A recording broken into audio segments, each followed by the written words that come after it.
Ligue a CNN. Eles vão te dizer que o Sahel é uma zona de desastre. Estados falidos, golpes jihadistas, generais brutais. Acompanhe os comentaristas africanos da grande mídia e alguns deles estão dizendo a mesma coisa.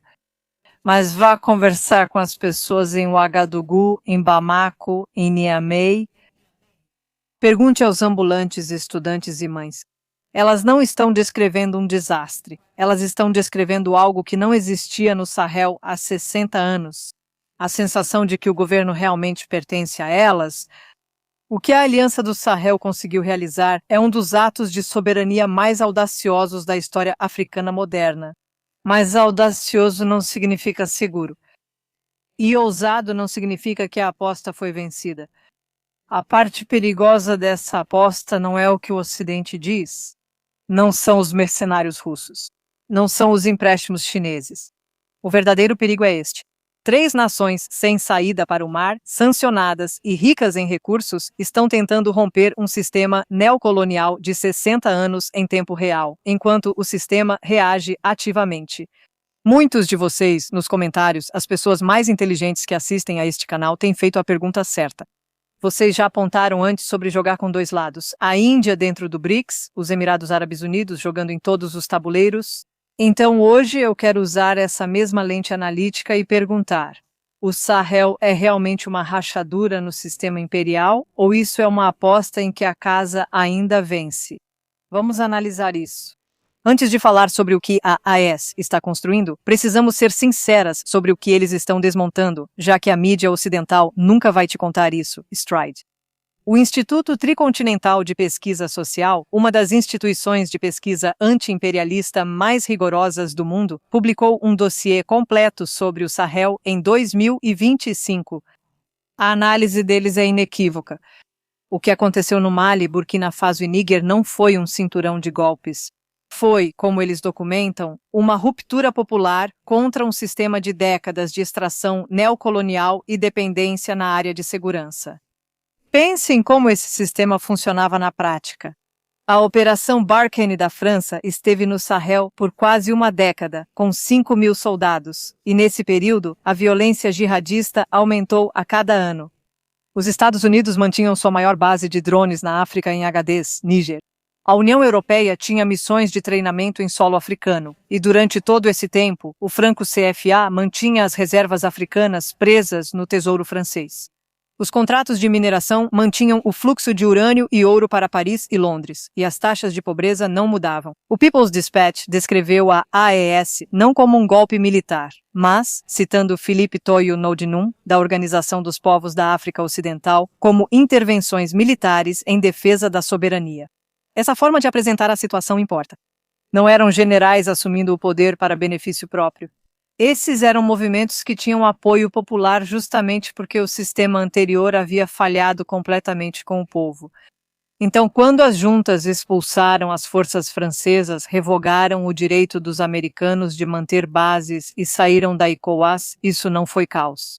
Isso foi a população dizendo: nós tentamos do seu jeito por 60 anos, acabou. Agora, o que o BRICS trouxe para esse momento? A Rússia e a China não criaram essa ruptura. O povo do Sahel que criou isso. Mas o BRICS deu a isso uma tábua de salvação estratégica. A parceria militar com a Rússia fez com que a AES não fosse imediatamente esmagada por uma intervenção militar apoiada pela França, como muitos temiam após o golpe no Níger em 2023. E a presença da China como uma alternativa econômica fez com que a AES pudesse ameaçar de forma crível se afastar das instituições financeiras ocidentais e assim por diante. A analista do InfoBRICS, Ahmed Adel, escrevendo do Cairo, deixou isso bem claro.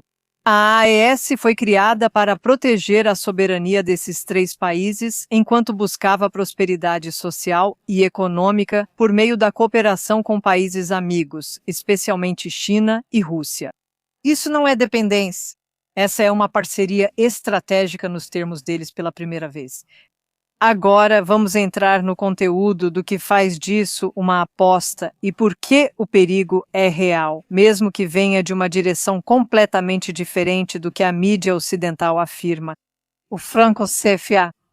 Para quem é novo neste canal, Este é um dos instrumentos mais descarados de colonialismo monetário já criados.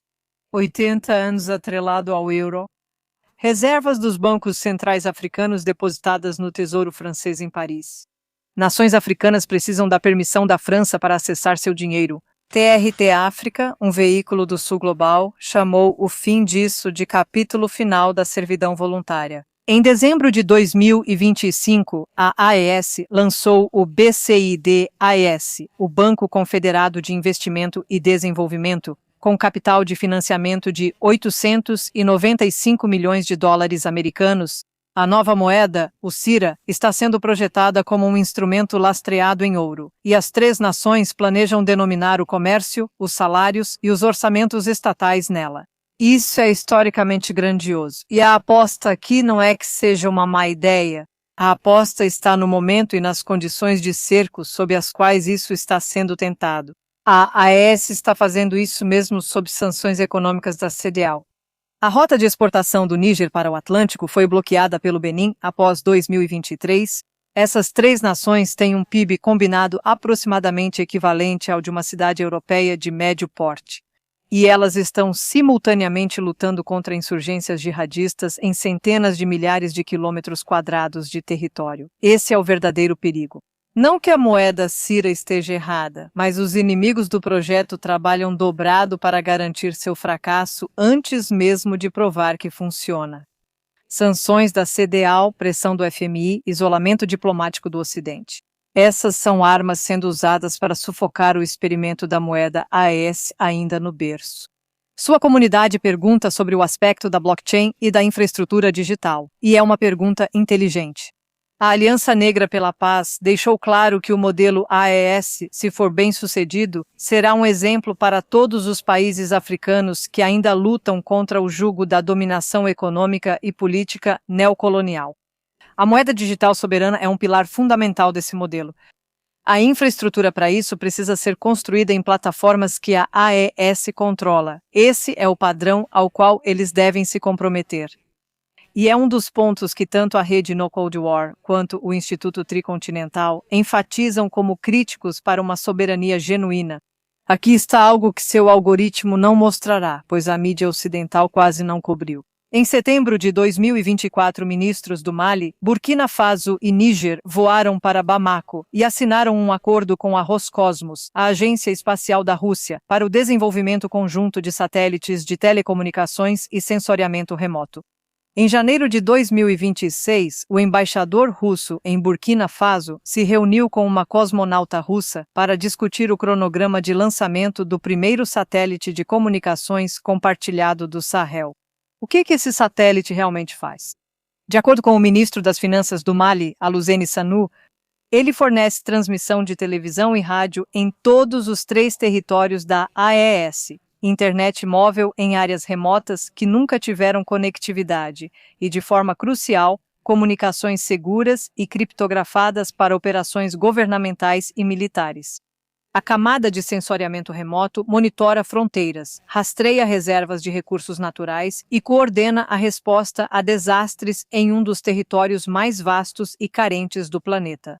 Por que isso importa além da tecnologia? Porque, neste momento, a maior parte do tráfego digital, dados, comunicações e sinais governamentais da África passa por infraestrutura pertencente ou licenciada por empresas ocidentais.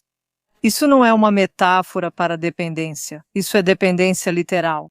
Seus cabos de dados, o roteamento da sua internet, seus sinais de transmissão, tudo passa por sistemas que podem ser monitorados, limitados ou simplesmente cortados. Soberania digital não é sobre bandeiras em prédios, é sobre quem controla os sinais. E pela primeira vez em sua história, Mali, Burkina Faso e Níger estão respondendo essa pergunta por si mesmos. Moscou foi o primeiro país a reconhecer formalmente a Aliança dos Estados do Sahel como entidade política legítima. Isso não é coincidência. A Rússia entendeu cedo que a AES não é apenas um pacto militar. É o embrião de um bloco genuinamente soberano. E a infraestrutura espacial é como você torna essa soberania real e permanente. Este canal não evita perguntas difíceis, então vamos encarar a tarefa do cavalo e da lança do jeito certo. A pergunta não é: Rússia e China são secretamente iguais à França? Essa é uma falsa equivalência que os think tanks ocidentais adoram porque paralisa a análise e implica que a AES deveriam ter permanecido no sistema colonial. A verdadeira pergunta importante é: os líderes da AES estão construindo instituições que vão durar além deles? Ou eles estão construindo bases de poder pessoais que desmoronam se um general mudar de lado? A análise do People's Dispatch de setembro de 2025 é honesta sobre essa tensão.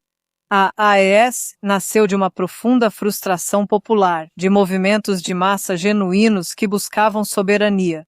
Mas a Carta de Leptacogurma, que a criou, é, antes de tudo, um pacto militar e, em segundo lugar, uma confederação política.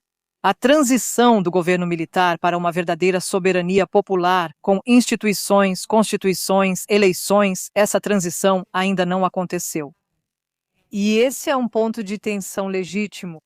Deutsche Welle África, que reconhecidamente traz uma perspectiva ocidental, observou que 2 anos depois, a AES enfrenta críticas por metas não alcançadas, benefícios desiguais e promessas econômicas não cumpridas para suas próprias populações.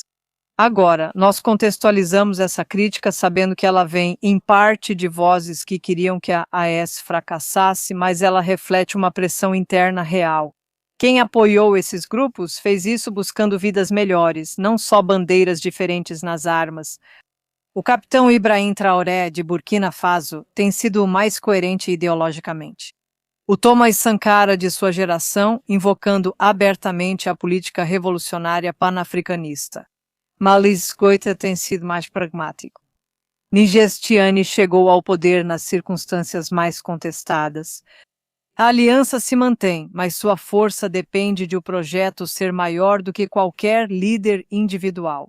E para a pergunta se vocês só trocaram de mestres, vamos ser diretas. O ministro das Relações Exteriores de Burkina Faso, Karamoko Jean-Marie Traoré, disse isso ele mesmo em Moscou, em abril de 2025. Para nós o BRICS é um símbolo, e até mais do que um símbolo. Essa declaração reflete um alinhamento estratégico consciente, de olhos abertos, e não uma substituição ingênua de uma dependência por outra. As nações da AES também estão negociando contratos de mineração de forma generalizada, não apenas com empresas ocidentais, mas estabelecendo novos termos com todos. Esse é o comportamento de nações agindo em seu próprio interesse, não de nações que trocaram um mestre por outro. É aqui que chegamos. A Aliança do Sahel é o experimento de soberania mais importante da África atualmente.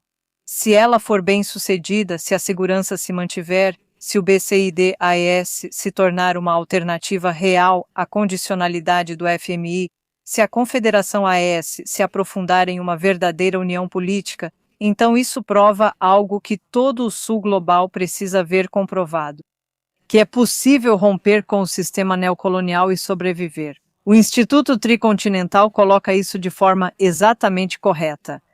A AES representa uma mudança em direção ao regionalismo anti-imperialista em condições de pressão imperial direta. Isso não é um bloco regional. Isso é uma prova de conceito para a multipolaridade em seu ambiente operacional mais difícil. A aposta perigosa do nosso título não é que a AES fez a escolha errada. A aposta é que eles estão tentando fazer a coisa certa nas piores condições possíveis. Sanções, insurgência, geografia sem saída para o mar e o sistema internacional alinhado ao Ocidente trabalhando contra eles a cada passo. Se eles falharem, essa falha será usada como arma. Toda a mídia ocidental, todo comunicado do FMI, todo diplomata da CEDEAW vai dizer: está vendo? É isso que acontece quando os africanos tentam seguir sozinhos.